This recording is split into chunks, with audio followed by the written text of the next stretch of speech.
आप देख रहे हैं सिटी लाइट। मैं हूं आपके साथ राहुल सौमित्र। खबर रायपुर से है, जहां पर 2 ड्रग्स पैडलर को पुलिस ने गिरफ्तार किया है और कोर्ट में पेश किया है। कोर्ट ने 14 दिन की न्यायिक रिमांड पर उन्हें जेल भेज दिया है। पूछताछ में मुंबई के बड़े पैडलर का नाम सामने आया था। पुलिस की 8 सदस्यीय टीम मुंबई रवाना हुई है। रायपुर पुलिस एनसीबी को रिपोर्ट भेजेगी। ड्रग्स पैडलर से रायपुर आकर एनसीबी पूछताछ कर सकती है। लोकल सरगना प्रखर आवेश के मोबाइल ने कई राज उगले हैं। खुलासे पर पुलिस कर सकती है कई बड़ी गिरफ्तारियां। आरोपी प्रखर मारवाह समेत 6 आरोपी को इसी मामले में जेल हो चुकी है।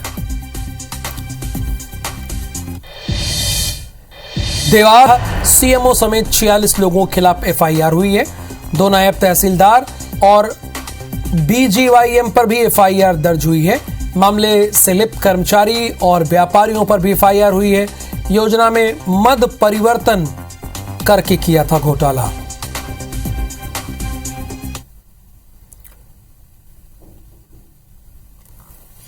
खबर भोपाल से है, जहां पर 21 प्राचार्य और व्याख्याता का तबादला हुआ है। सीमा गुप्ता को बनाया गया है भोपाल का डीपीसी। 19 करोड़ 50 लाख फीस घोटाले में आरोपी हैं सीमा गुप्ता। फीस प्रतिपूर्ति घोटाले की ईओडब्ल्यू जांच कर रही है। स्कूल शिक्षा विभाग ने यह आदेश जारी किया है। बैक टू बैक 5वीं बड़ी खबर भोपाल से खबर यह है कि सीएम शिवराज सिंह चौहान ने 2 जनवरी को बैठक बुलाई है। सभी मंत्रियों को तो इस बैठक में रहना है, लेकिन सभी विभागों के एसीएस और पीएस और सचिव और विभागाध्यक्ष भी रहेंगे। इसके साथ आईजी, डीआईजी, पुलिस कमिश्नर को भी वर्चुअली जुड़ने के निर्देश दिया गया है। डीजीपी, संभागीय कमिश्नर, कलेक्टर, इन सारे लोगों को कह दिया गया है कि आप लोग वर्चुअली जुड़िए बारी बारी से, चूंकि आप जानते हैं ये साल चुनावी है।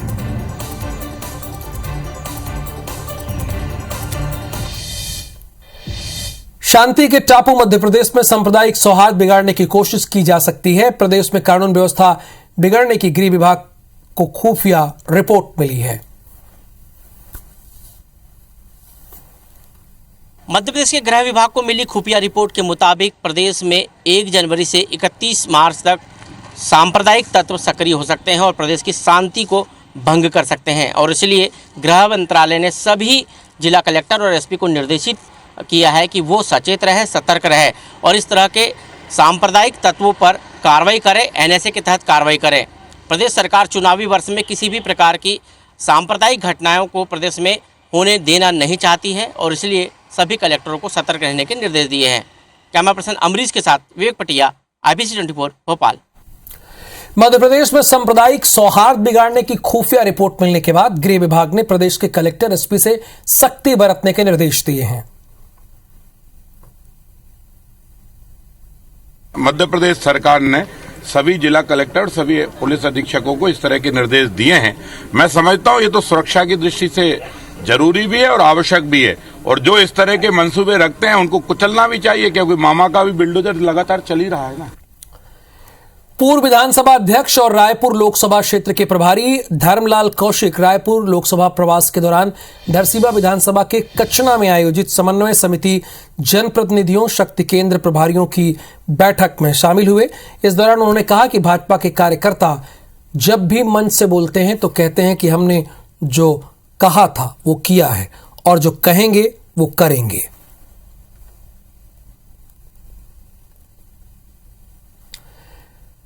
उज्जैन के महाकालेश्वर मंदिर में अंतर्राष्ट्रीय सम्मेलन कार्यक्रम के अंतर्गत जल स्तंभ का अनावरण किया गया। कार्यक्रम में मुख्य अतिथि के रूप में आरएसएस के प्रमुख डॉक्टर मोहन भागवत शामिल हुए, जिसके बाद वो कार्यक्रम में शामिल हुए। आपको ये बता दें कि स्तंभ लगभग 60 किलो चांदी से बनाया गया, जिसकी ऊंचाई तकरीबन 13 फीट बताई जा रही है। कि हमारे परम पूज्य सर संचालक जी ने मतलब जो है इसका अनावरण किया है। मतलब जो है बंसी पहाड़ का पत्थर आता है, उसका मतलब पूरा एक स्तंभ बनाया गया है। उस पे करीब 60 किलो चांदी से मतलब जो है उस पे चारों वेदों की ऋचाओं का मतलब जो है वर्णन किया गया है। एक देहरादून में हुआ, एक मांडव में संरचना रची गई इसकी, और यहाँ पे उसके लिए हुआ है। बुधवार को कांग्रेस ने पार्टी का 138वां स्थापना दिवस मनाया। इस मौके पर मध्य प्रदेश में जगह जगह कार्यक्रम आयोजित किए गए। छिंदवाड़ा में 2 दिवसीय प्रवास के अंतिम दिन सांसद नकुल नाथ ने भी स्थापना दिवस कार्यक्रम में शामिल हुए। 3 तस्वीरें आप देख रहे हैं। स्थापना दिवस के मौके पर कांग्रेस के 138वें मध्य प्रदेश में जगह जगह कार्यक्रम में मंडला, छिंदवाड़ा और जबलपुर, इसके अतिरिक्त भी पूरे मध्य प्रदेश में यह कार्यक्रम हुआ है। छत्तीसगढ़ में चुनाव के नजदीक आते ही दोनों राष्ट्रीय पार्टियां जमीन तैयार करने में लगी हैं। बीजेपी कई मुद्दों को लेकर विरोध कर रही है और पद यात्रा करती नजर आ रही, तो वहीं कांग्रेस अपनी सीट बचाने की कोशिश में है। यही वजह है कि अलग अलग मुद्दों को लेकर बीजेपी सरकार को घेरने का काम करती नजर आ रही है। अध्यक्ष और विधायक के बीच का जो झगड़ा है वो उजागर हो रहा है और कहीं ना कहीं ये कहूँ तो आपसी प्रतिद्वंदिता उनकी है, मेरी कोई उनसे प्रतिद्वंदिता नहीं है। आपसी प्रतिद्वंदिता उनकी जाहिर हो रही है। जो जन आक्रोश रैली की बात करते हैं वो 10 साल स्वयं विधायक के पद पर काबिज थे। इनको स्वास्थ्य सेवाओं की कितनी चिंता थी कि जब महारानी अस्पताल में ताला लग रहा था और लोग डिमरापाल जाते जाते अकाल मौत के शिकार हो रहे थे, अपने मुंह पे ये ताला बंद करके बैठे थे। चित्रकोट विधानसभा के तोकापाल में बुधवार को बीजेपी का विधानसभा स्तरीय कार्यकर्ता सम्मेलन आयोजित किया गया, जिसमें कांग्रेस को बड़ा झटका लगा। कार्यक्रम में लोहंडीगुड़ा मंडल के 13 कांग्रेस कार्यकर्ताओं ने भारतीय जनता पार्टी का दामन थाम लिया।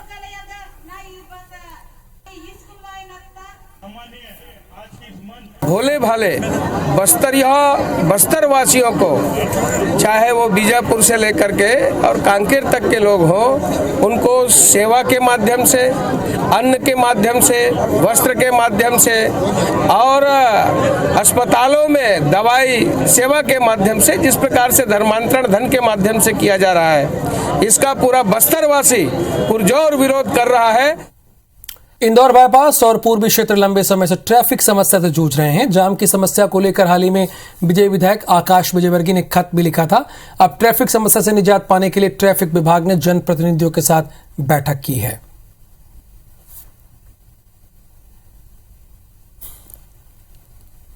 सभी ने अपने सुझाव दिए हैं। मुझे लगता है कि 2 या 3 दिन में प्रवासी भारतीयों की दृष्टि से भी और आने वाले समय की दृष्टि से भी बाईपास पे लगने वाले जाम को लेकर उचित कदम उठाते हुए इसको संपन्न कराया जाएगा।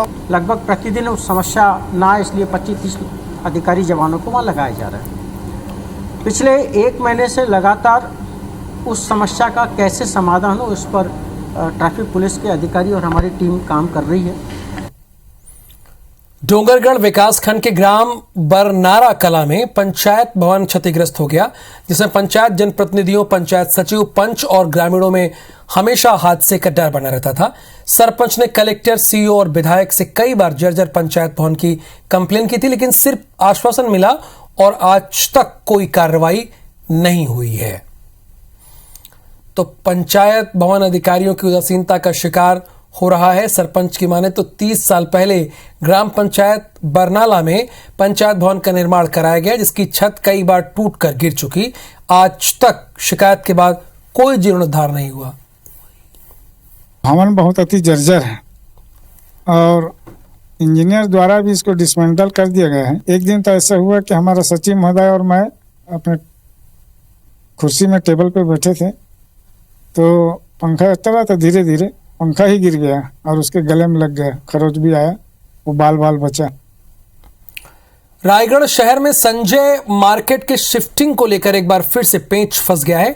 नगर निगम के संजय मार्केट के निर्माण होने तक मार्केट के कारोबारियों को इतवारी बाजार परिसर में शिफ्ट करने की योजना है, लेकिन स्थानीय कारोबारियों के साथ भाजपा इसके विरोध में है। भाजपा का यह कहना है कि दैनिक मार्केट को इतवारी बाजार में शिफ्ट कर देने से न सिर्फ साप्ताहिक मार्केट के कारोबारियों को दिक्कतें होंगी, बल्कि बीच शहर में ट्रैफिक का दबाव भी होगा। भाजपा पार्षदों ने शिफ्टिंग के विरोध में नगर निगम को लिखित में आवेदन दिया है। असल में नगर निगम ने शहर के सबसे बड़े सब्जी बाजार संजय मार्केट को नए सिरे से बनाई जा रही है। मार्केट को 14 करोड़ की लागत से नए सिरे से निर्माण किया जा रहा है। इस दौरान 900 से अधिक कारोबारियों को 20 महीने के लिए इतवारी बाजार में शिफ्ट करने का प्लान है। पहले तो संजय मार्केट के निर्माण में ये वाकई बहुत विलम्ब कर रहे हैं। 14 करोड़ रुपए जब राशि आ गई है उसके बाद भी अभी तक इस मार्केट का निर्माण नहीं हो पाना सीधे तौर पर नगर निगम की उदासीनता ही है। उस वार्ड के पार्षद ने और रहने वाले वहाँ के आम जनता है उन्होंने विरोध की है, लेकिन उसको हम लोग उनको कोई भी समस्या ना हो इस तरह से हम सामंजस्य बनाते हुए संजय कॉम्प्लेक्स को इतवारी बाजार में शिफ्ट की जाएगी।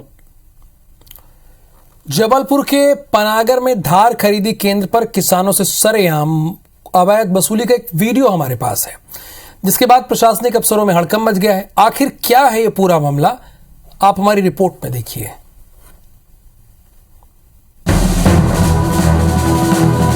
मध्य प्रदेश में इन दिनों धान खरीदी हो रही है। किसान अपने पसीने से उपजाई फसल को बेचने आ रहे हैं। किसानों को लगा कि सरकारी धान खरीदी केंद्र पर वाजिब दाम मिलेगा, लेकिन जबलपुर के निरंतपुर धान खरीदी केंद्र में किसानों से अतिरिक्त पैसा खुलेआम लिया जा रहा है। किसानों की फसल पर सरेआम डाका डाला जा रहा है। खरीदी केंद्र के कर्मचारी प्रति क्विंटल धान पर करीब 50 से 55 रुपए एक्स्ट्रा ले रहे हैं। फसल बेचने आए एक किसान ने खरीदी केंद्र के कर्मचारी से बातचीत की और ये करतूत वीडियो में कैद कर वायरल कर दिया।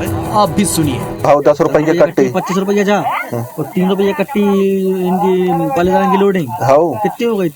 7.5 रुपए की तो उनकी लोडिंग बस हो गई। 7.5 जा और 25 कितने हो गए?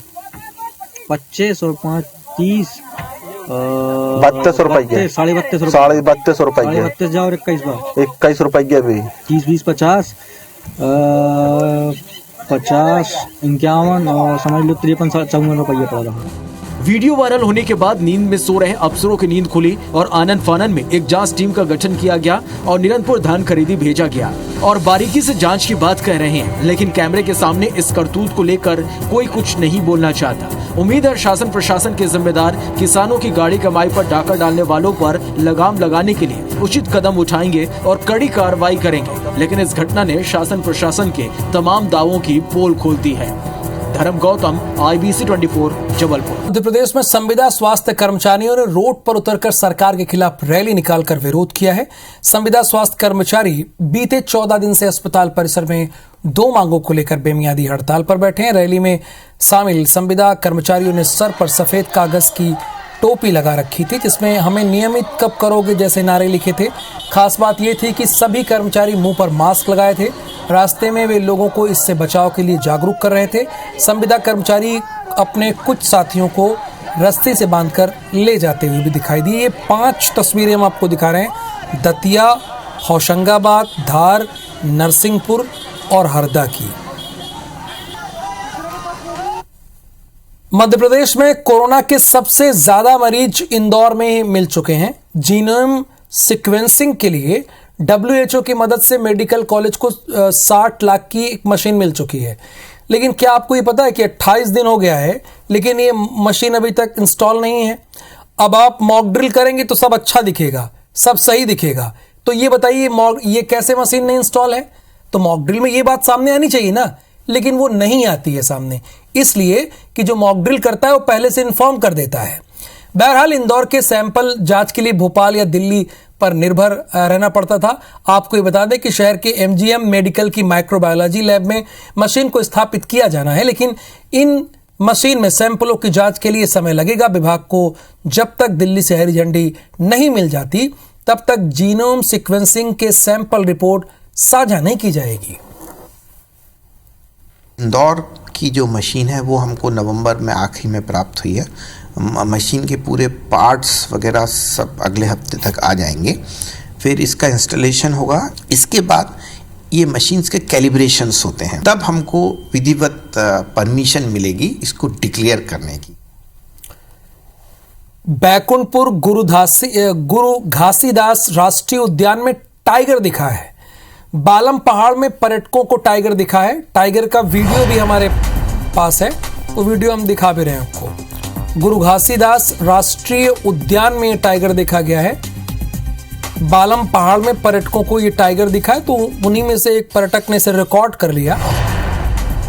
ये तस्वीरें आप देख सकते हैं, गुरु घासीदास राष्ट्रीय उद्यान की तस्वीरें जहां पर टाइगर दिख रहा है।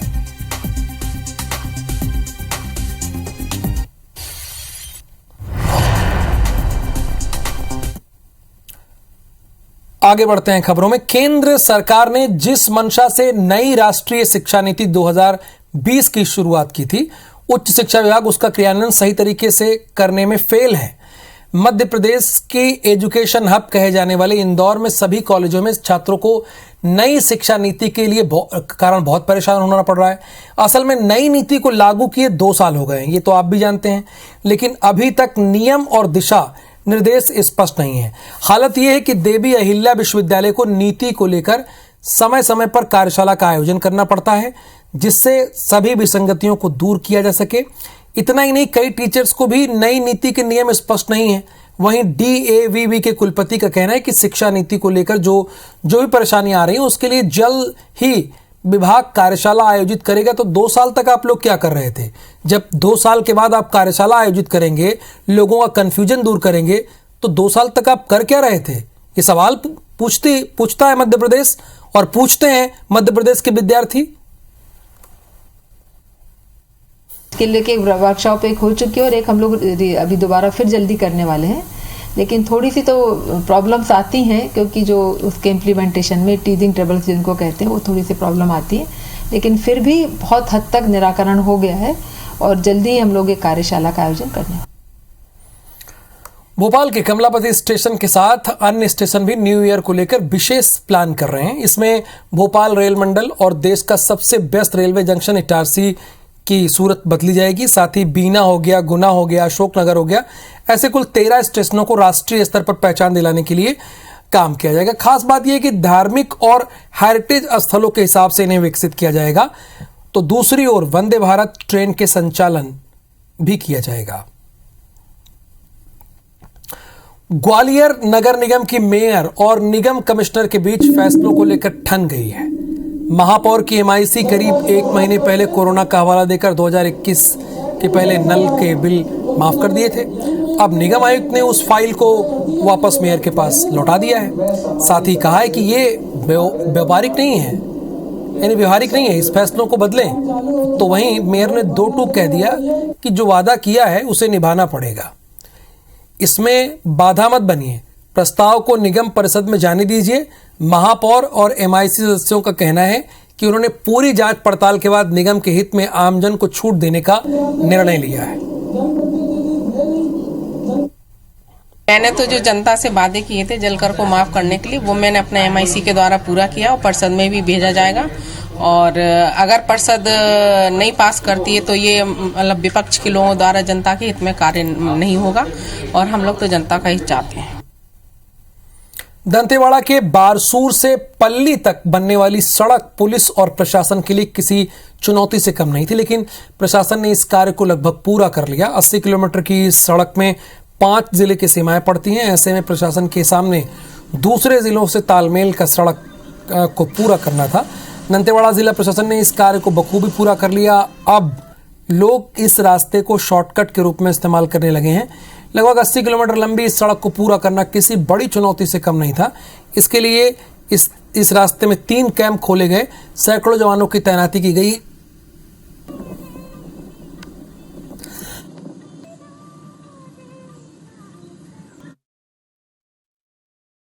तो अभी रोड मस्त बन गया, अभी अपने को समय भी बच जाता है और 1 घंटे 1.5 घंटे में पहुंच जाता है। सुविधा के हिसाब से तो यही रास्ता ठीक है, नजदीक है, समय बच जाता है। दंतेवाड़ा से लेकर नारायणपुर का जो क्षेत्र है सीधा कनेक्ट हो जाएगा और से विकास की जो है गति को बढ़ावा मिलेगा। साथ साथ जो नक्सलवाद की जो घटनाएं हैं और जो उसका प्रभाव है उसमें भी कमी आएगी।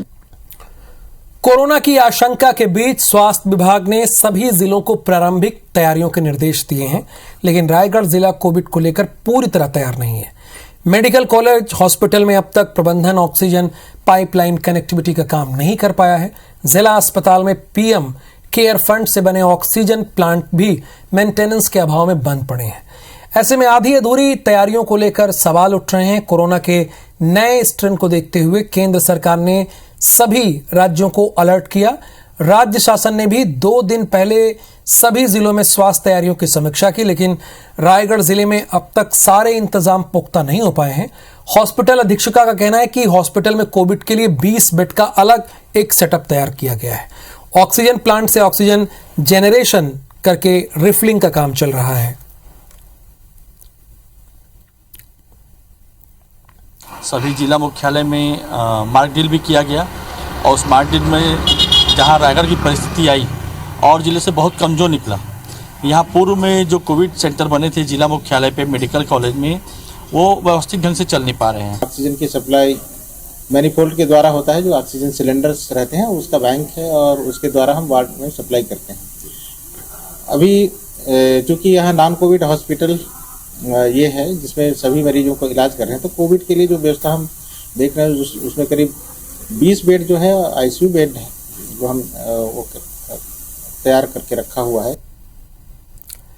रायपुर का डॉक्टर भीमराव अंबेडकर अस्पताल छत्तीसगढ़ का सबसे बड़ा, सबसे आधुनिक और सबसे ज्यादा सुविधाओं वाला सरकारी मल्टी स्पेशलिटी हॉस्पिटल माना जाता है। लेकिन यहां का पैथोलॉजी विभाग पिछले 4 महीनों से रीएजेंट को तरस रहा है। पैथोलॉजी, बायोकेमिस्ट्री और माइक्रोबायोलॉजी की दर्जनों जांच के लिए रीएजेंट को जरूरी है, लेकिन रीएजेंट पूरी तरह खत्म हो जाने से मैनुअल जांच की जा रही है, जिसमें सिर्फ हीमोग्लोबिन की ही रिपोर्ट मिल पा रही है। पिछले 4 महीने में कई बार CGMSC को आपूर्ति के लिए पत्र लिखा गया है, लेकिन इसकी सप्लाई का नया सिस्टम कुछ ऐसा बन गया है कि रीएजेंट खरीदी का पुराना सिस्टम ध्वस्त हो गया है।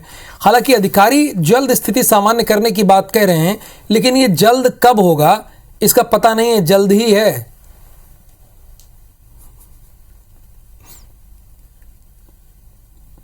टेस्ट हो रहे थे, इसमें कंटिन्यूस सप्लाई बनाए जाने के लिए हमारे द्वारा CGMSC को पत्राचार किया गया और उनके द्वारा भी प्रयास किया जा रहा है और उम्मीद है जल्दी सप्लाई वापस रिज्यूम कर ली जाएगी और टेस्ट फिर से ज़्यादा संख्या में होने लगेंगे। और इस खबर के साथ ही सिटी लाइट के इस बुलेटिन में फिलहाल के लिए इतना ही। आप बने रहिए IBC 24 के साथ। मुझे दीजिए अनुमति। नमस्कार।